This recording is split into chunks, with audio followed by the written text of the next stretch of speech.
Eu sempre tive essa ambição de ter de ir para o telejornalismo. E aí eu entrei na PUC em 2008, 2009, já na disciplina de telejornalismo, um dos meus professores era o gestor, o editor regional da TVB, que na época era afiliada do SBT, hoje em dia é Record. Então aí ele me levou em 2009 para estagiar, foi quando eu comecei e aí não parei mais. Aí da TV migrei para o rádio, ali mesmo em 2010 eu cobri os jogos regionais de Americana, ele me deu essa incumbência. Dali já caí para o núcleo esportivo com o Alberto César, e cobrindo algumas coisas de Guarani Ponte e o futebol regional, né, Mojimirim, Inter de Limeira, União São João de Araras, essa Primavera de Indaiatuba, toda essa micro-região ali. E aí nunca mais saí. Saí em 2012, daí, 2012, 2013, ainda fiz, quando a Ponte estava na Copa Sul-Americana, ainda cobri a final contra o Lanús. E aí 2014 foi quando eu fui para o jornalismo geral. Então, de 2008, 2009 até 2013, por ali, eu fiquei no esportivo. Eu queria parar um pouquinho aqui agora, porque, como você disse, para as mulheres, ainda hoje tem algumas dificuldades, algumas não, né? Muitas dificuldades, mas a gente fica imaginando naquela época, em 2011, 2010, e ainda se tratando de Ponte Preta e Guarani, se tratando da cidade de Campinas, que quem acompanha sabe como que é. Sim. Queria saber como que foi esse período para você, tanto como jornalista, porque já seria difícil demais, mas também como mulher jornalista, setorista de campo ali, como é que foi tudo isso? Eu sou muito grata, sabe? O primeiro jogo que eu cobri, eu falo que eu peguei vários pontos históricos ali de Campinas. Meu primeiro jogo foi Guarani e Fluminense pela Série A do Brasileirão. Então, ou seja, eu venho de uma queda do Guarani e um acesso da Ponte Preta, seguido ali. E a minha primeira cobertura, meu pai estava comigo. Eu lembro certinho. E justo nessa estreia, o Fluminense, que era o Fluminense de Deco, Conca, o Fluminense estava voando, Mariano. Nossa, era um timaço, o Fluminense de Muricy. E o Muricy tomou um couro do Guarani lá em Campinas, no Brinco de Ouro. E a minha incumbência era fazer o vestiário do Fluminense, porque era de Série A, né? Então tinha que dar preferência, eles eram um dos líderes do campeonato na época. E aí fui eu e meu pai acompanhando a nossa equipe e aquela tensão, fala, cara, o Muricy Ramalho.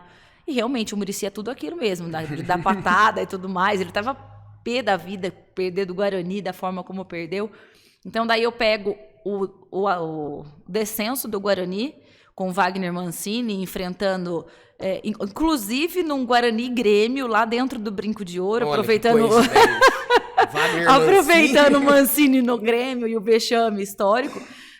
Eu lembro como se fosse hoje, a gente saindo do vestiário, a torcida do Guarani, porque daí o Mancini estava caindo com o Guarani, uns bloquetes desses de calçada, a torcida do Guarani tacava ali no Brinco de Ouro, e a sala de imprensa do Brinco é como se fosse esse vidro que vocês têm aqui, assim, ó, e parecia chuva de granizo, e pedra vindo, e aí o Fabão, o zagueiro, que jogou no São Paulo e tal, estava no Guarani nessa época, ele só passou catando todo mundo assim, vai, e mulher de jogador e criança, e aí o segurança apedrejado, então foram altos perrengues, assim, mas é muito emocionante cobrir um derby, um Guarani e Ponte Preta ali no Campeonato Paulista, independente se Série A, Série B, enfim, o calor da torcida. Eu falo que eu sei todos os gritos da torcida, tanto do Bugre como também da Macaca, e ver aquele majestoso lotado em 2011, o pessoal invadindo depois de tanto tempo, e o acesso à Série A, e na época do Kleina.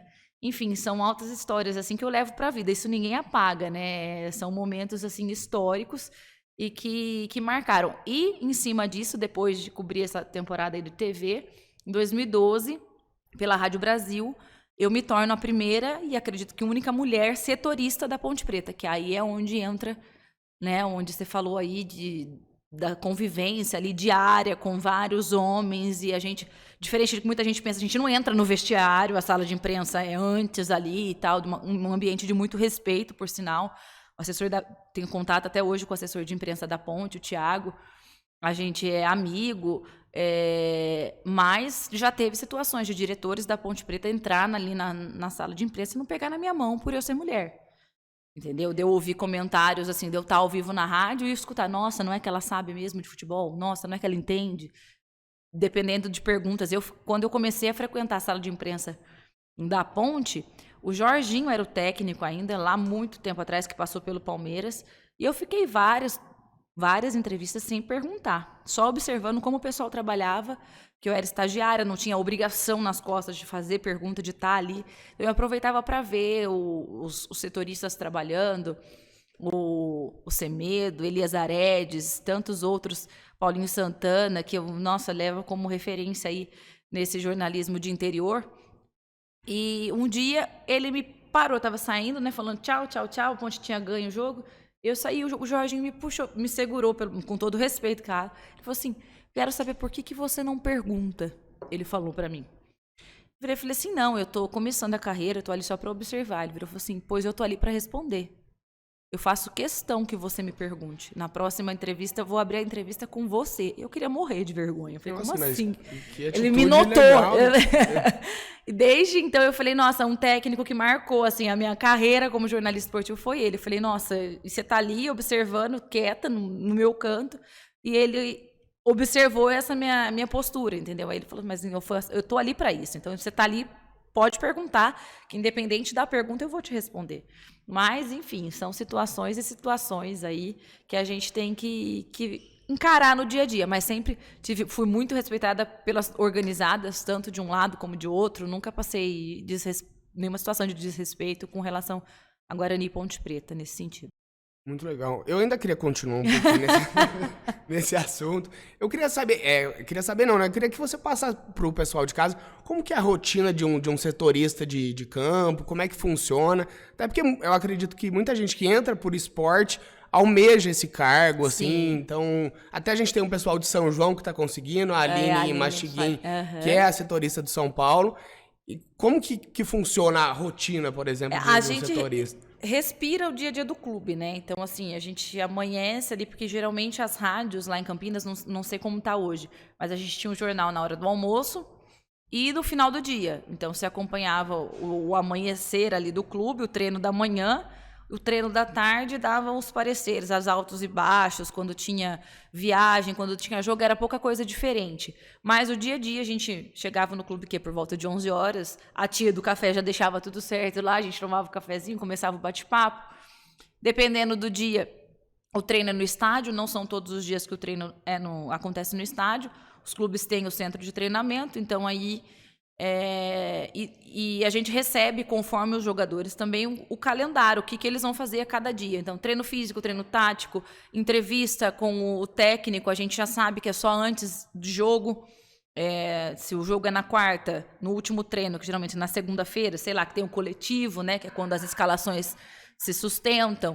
Então, a gente tem que ficar atento a todos esses detalhezinhos para estar informando ali, porque, falando especificamente de Campinas, o ouvinte ele é muito ligado na rádio. Então, ele sabe ali o passo a passo. Então, a gente tem que estar ligado.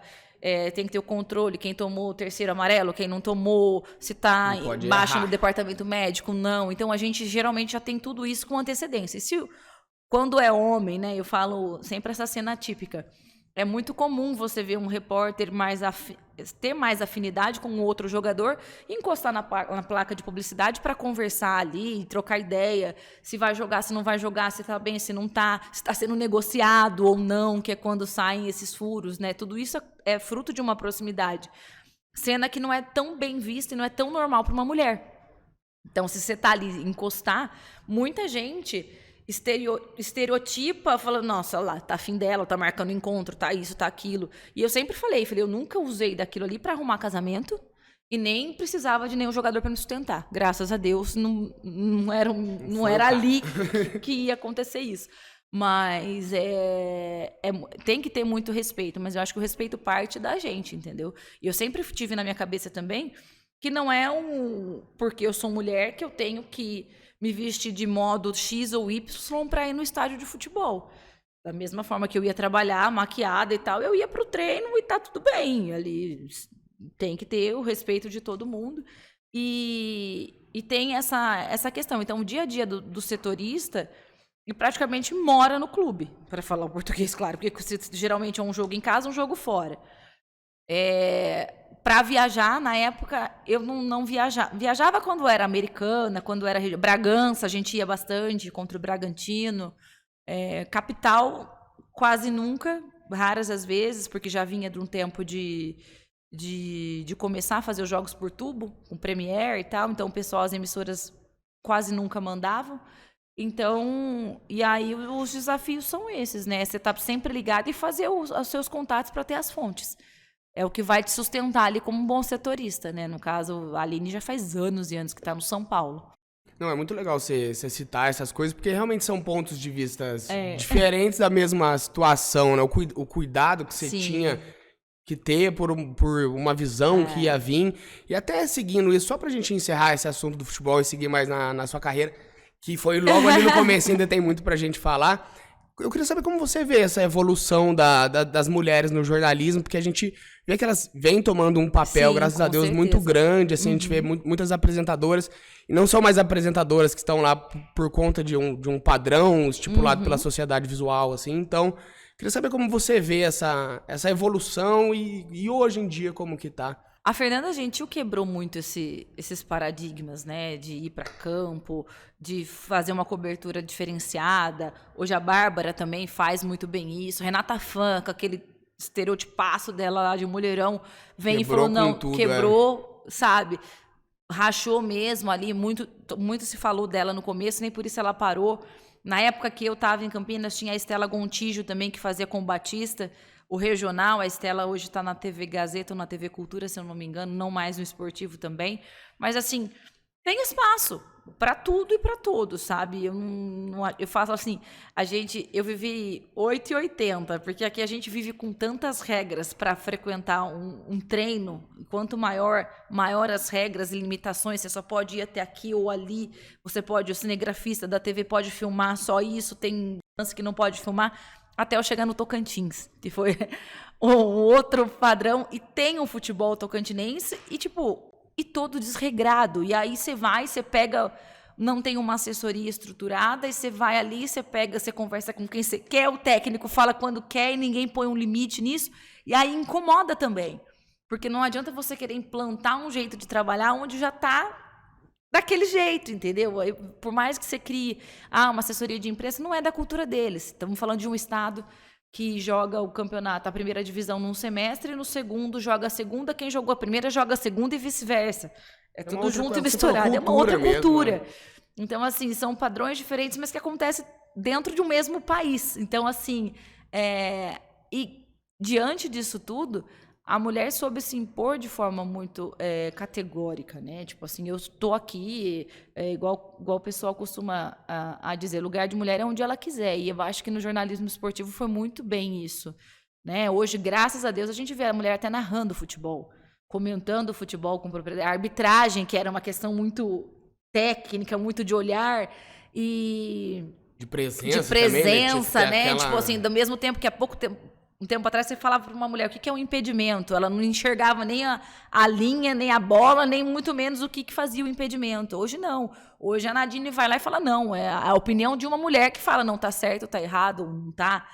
A árbitra também lá, que tá, a FIFA hoje, mulher também chegando, de repente, então eu acho que tudo foi um conjunto de fatores que fizeram, abriram as portas. E a própria mulher também, de falar, não, eu tô aqui porque eu tenho capacidade para estar aqui, eu não tô aqui porque eu tenho um corpo bonito e nem preciso me vestir mal ou deixar de usar a maquiagem, porque eu tô aqui no campo. Carol Barcelos também é sensacional. Mariana Becker na Fórmula 1, brilhantérrima. E agora eu até vi o pessoal falando, nossa, agora na Band ela aparece mais, mas ela sempre apareceu. Então, assim, é isso que a gente fala de futebol, mas de modo geral, até em MMA a gente vê a mulher hoje em dia no esporte, isso é sensacional. Muito, muito.